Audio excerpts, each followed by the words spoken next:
Bismillahirrahmanirrahim. Today's lecture is about tumor of the prostate.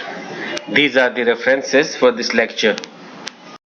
The microscopic appearance of prostate malignancies can be simulated by various other pathologies. One of these pathologies is the appearance of normal structures in the biopsy samples. Some normal tissue are present in the biopsy samples such as seminal vesicle, ejaculatory ducts, Cowper's gland or paraganglia. The seminal vesicles are recognized by complex papillary arrangement of their epithelium, and there is one diagnostic clue, that is abundant lipofuscin granules that are present in the cytoplasm, and on immunohistochemistry these are positive for mucin 6. So the other normal tissues are bundle of striated muscle that are present near the apex and anterior aspect of the prostate. Adipose tissue can be present in the prostate biopsies.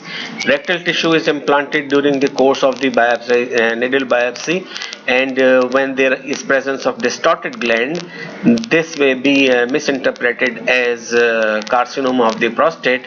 Then there is presence of hyperplastic glands of the prostate in the perineural location.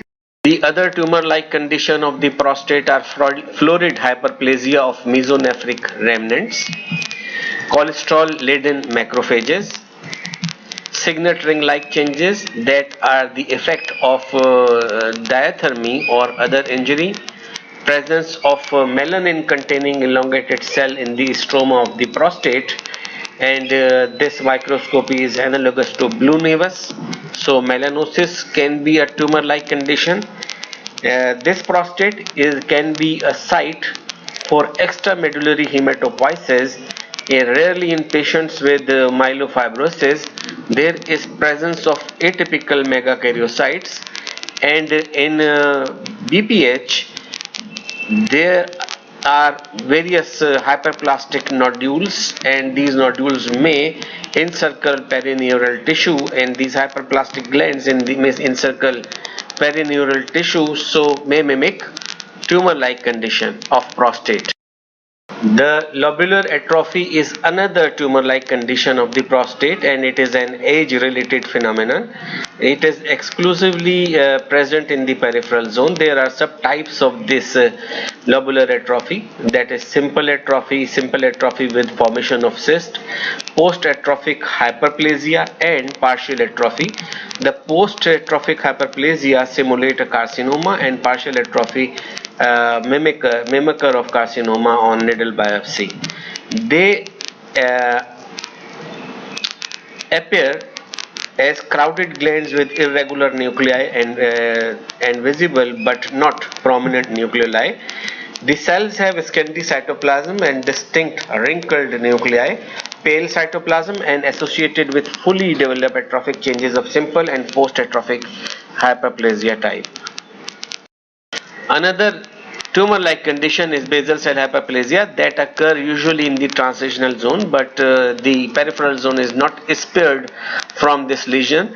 These are small, generally solid nest of benign appearing epithelial cell with somewhat clear cytoplasm, and they accompany nodular hyperplasia. There is complex proliferation, presence of intracytoplasmic globules, pseudomatous calcification, and squamous changes. They form a pseudocribriform pattern, and they are considered as progenitor of adenoid basal cell tumor.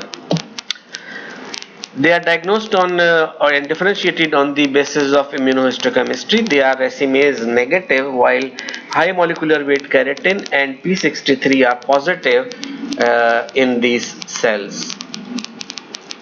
Another tumor-like condition is transitional cell hyperplasia, and it is characterized by presence of stratified epithelium.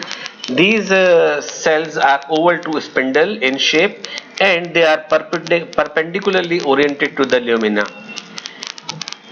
The cytoplasm is clear or eosinophilic and scanty, and the nuclei are elongated and vesicular, and there may be presence of longitudinal grooves in the nuclei, but the nuclei are inconspicuous. The cribriform hyperplasia or clear cell hyperplasia is uncommon and controversial hyperplasia. The cytoplasm is clear in this type.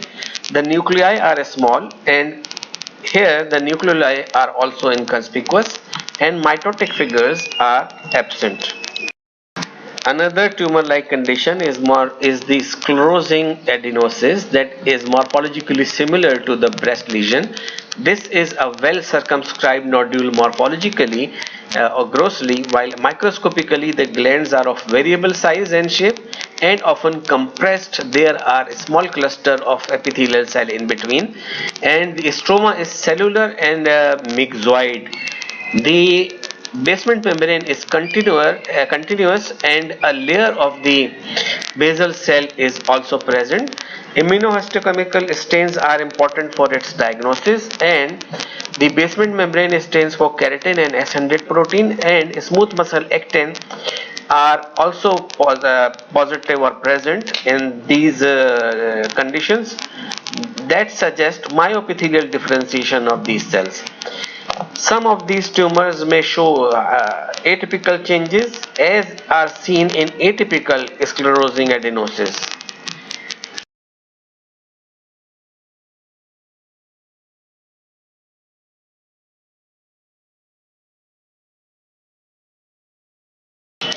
The radiation changes may appear like a tumor, and the cytological atypia is associated with the retention of the lobular architecture, squamous metaplasia, stromal fibrosis, presence of atypical fibroblast and vascular alterations, and these changes may last up to 72 months.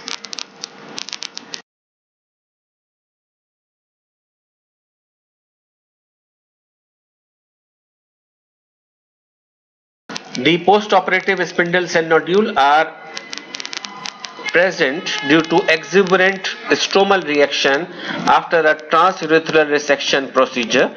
The interval between the onset of this condition and the surgical procedure is between few weeks to several months.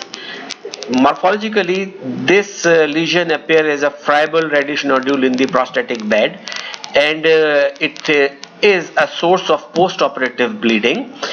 The superficial portion of this lesion appears as a granulation tissue, as is clearly seen in this picture, while the deeper area simulate sarcoma. The increased cellularity and high mitotic activity is present in this condition. It may resemble Kaposi sarcoma due to presence of intersecting fascicles of spindle cells with extravasated red blood cell in between. The cell of origin of this condition is considered myofibroblast. This postoperative spindle cell nodule is immunohistochemically positive for keratin and actin, while negative for epithelial membrane antigen.